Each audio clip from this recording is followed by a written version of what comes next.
lors de la vidéo sur la Suisse, je disais... C'est notamment à Genève que vous trouverez un des sièges de l'ONU, un Granger ou des magasins de montres. Beaucoup de magasins de montres. Eh ben, ça serait quand même vachement sympa de découvrir un peu plus la ville. Oh, parce que bon, c'est quand même une belle ville. Attendez. Ouais, oui, bonjour, ouais. Hein, quoi? Je suis à Genève. Ah ouais. Mais avant de voir tous les trucs sympas à faire à Genève, je pense qu'une petite remise en contexte s'impose. Alors, c'est la deuxième ville la plus peuplée de Suisse, juste après Zurich. Elle est peuplée d'environ 200 000 habitants et se situe dans le canton de... Roulement de tambour ajouté en post-prod. Et oui, dans le canton de Genève. Bon, maintenant, passons à l'histoire de la ville. Alors là, il faut remonter à moins 2000. C'est là que des pionniers auraient fondé la ville. Celle-ci, durant l'Antiquité, s'appelle déjà Geneva et sert en gros de campement à Jules César pour conquérir la Gaule et stopper la tentative de conquête des Helvètes de la Gaule. Les Helvètes, juste, c'est les premiers peuples suisses. Puis la ville se développe de plus en plus, ce qui attire les banquiers florentins. Comme quoi, la réputation de la Suisse et ses banques, ça date quand même du 15e siècle. Mais le roi Louis XI va rediriger ses activités vers Lyon, ce qui est moins cool pour la ville, mais surtout pour la France, car Genève va alors se tourner vers la Suisse et l'Allemagne. Enfin, je dis l'Allemagne, c'est pas encore réellement l'Allemagne, mais c'est pour mieux situer, hein. C'est en 1526 que la ville signe le traité de Courbourgeoisie avec Berne et Fribourg, qui assure la protection de la ville. Donc ça va resserrer le lien entre les villes, mais aussi assurer vraiment l'indépendance de la ville pour le moment. Dans ces mêmes années, en Allemagne, les idées de Martin Luther se répandent.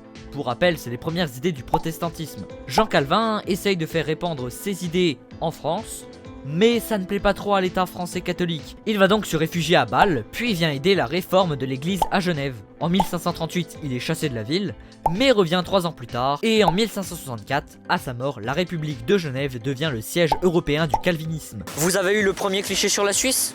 Les banques? Voici le deuxième, l'horlogerie. Car c'est aux environs du XVIe siècle que cette profession arrive à Genève. Et bah déjà à cette époque, la ville avait la réputation d'excellence qu'elle a encore aujourd'hui. Bon, après, la ville va devoir défendre son indépendance face au duc de Savoie, et ce à plusieurs reprises, dont le 12 décembre 1602, dit le jour de l'escalade, où les habitants genevois ont repoussé l'invasion. Cela va mener à un traité de paix avec la Savoie. D'ailleurs, on m'a fortement conseillé de vous conter la légende. La voici donc. Alors en fait, dans la nuit du 11 au 12 décembre 1602, les soldats de Savoie se sont introduits dans la ville et commencent à longer la muraille. Mais ce n'est sans compter la mère royaume qui aperçoit un soldat. Elle s'empare alors d'une marmite contenant de la soupe de légumes et verse tout sur ce pauvre soldat. De cette alerte, d'autres Genevois sortent en habit de nuit pour reculer les envahisseurs. Depuis ce jour, chaque année, Genève célèbre ce jour en mangeant notamment une marmite de chocolat garnie de légumes en pâte d'amande. Dès 1792, Genève devient une république sœur, associée donc à Paris.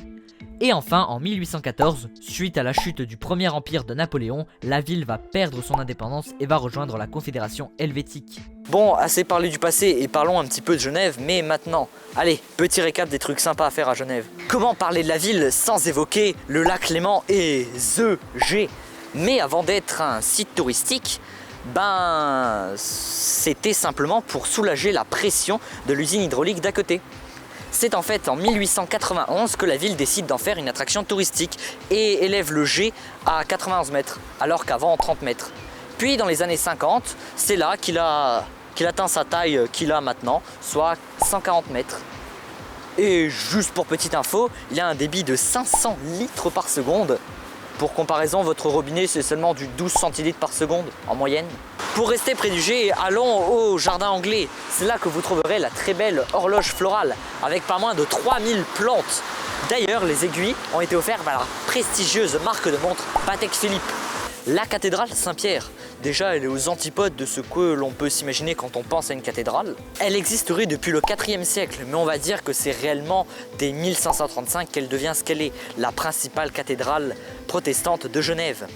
Elle est construite dans un style néoclassique et est composée de pas moins de 45 cloches. Quant à l'orgue, il date de 1965 par Metzler & Fils, et dans le sous-sol de la cathédrale se trouve même des vestiges du 3e siècle avant Jésus-Christ. Éloignons-nous un petit peu et allons voir le musée d'art et d'histoire.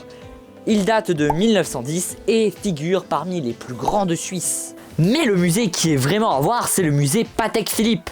Oui, je préfère les montres aux œuvres d'art. Tout d'abord, Patek Philippe est une entreprise horlogère de très grande précision, suisse. Enfin, du coup, on n'a pas besoin de dire de très grande précision. Suisse, ça suffit, on comprend tout de suite. Qui a été créé en 1839 à Genève par Antoine Norbert de Patek et François Tsapek, même s'il se barre rapidement, et je voulais simplement le placer parce qu'il est né le 4 avril, comme moi. Donc, l'autre cofondateur sera Jean-Adrien Philippe. Et donc le nom de l'un plus celui de l'autre, ça fait Patek Philippe. Bon alors, le musée Patek Philippe. Non, je ne suis pas payé par eux. Après, s'ils veulent m'envoyer une petite montre, je ne dis pas non. Même des boutons de manchette. Même des prospectus en papier. Une cravate. C'est bien une cravate, non? Bon, du coup, vous trouverez la plus grande et prestigieuse collection de montres. Avec pas moins de 2500 pièces et autres objets précieux. Et une bibliothèque immense de près de 8000 ouvrages autour du temps. À travers les rues de Genève, vous trouverez évidemment la boutique Philippe Patek, mais aussi Rolex, Omega, Breitling et plein d'autres. Mais bon, assez parlé de montres. Parlons Ice-T. Migros oblige, hein. La dernière fois j'ai testé celui de chez Coop. Maintenant faut que je goûte celui de chez Migros, hein. Oh, c'est dommage. Pour l'ouvrir, je vais devoir avoir besoin d'un couteau suisse. Ah, c'est bon. J'ai acheté mon couteau. Quoi? J'en avais pas besoin pour ouvrir les trucs d'Ice-T? Si. La dégustation d'Ice-T. Alors.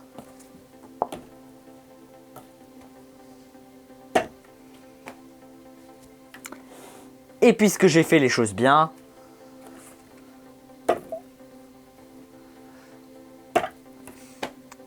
voilà tous mes petits verres avec normalement ici ceux de Migros et ici ceux de chez Coop. Donc ceux-là, c'est ceux que j'ai déjà goûté et ceux-là, c'est ceux que je vais goûter.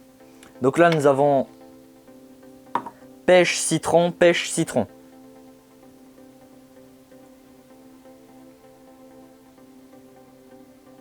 Non, pour le classement, je dirais que...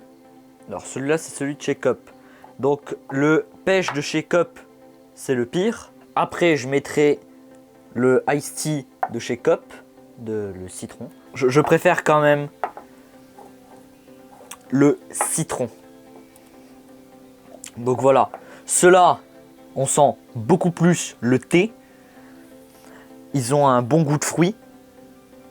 Et ils sont pas trop sucrés. Sinon à Genève, je me demande s'ils ont pas un petit problème avec les sièges. Je m'explique. Ils ont le banc en bois le plus long du monde, 120 mètres, juste ici à la promenade des Treilles. Mais en plus d'avoir ce banc, il possède l'une des chaises en bois les plus grandes du monde.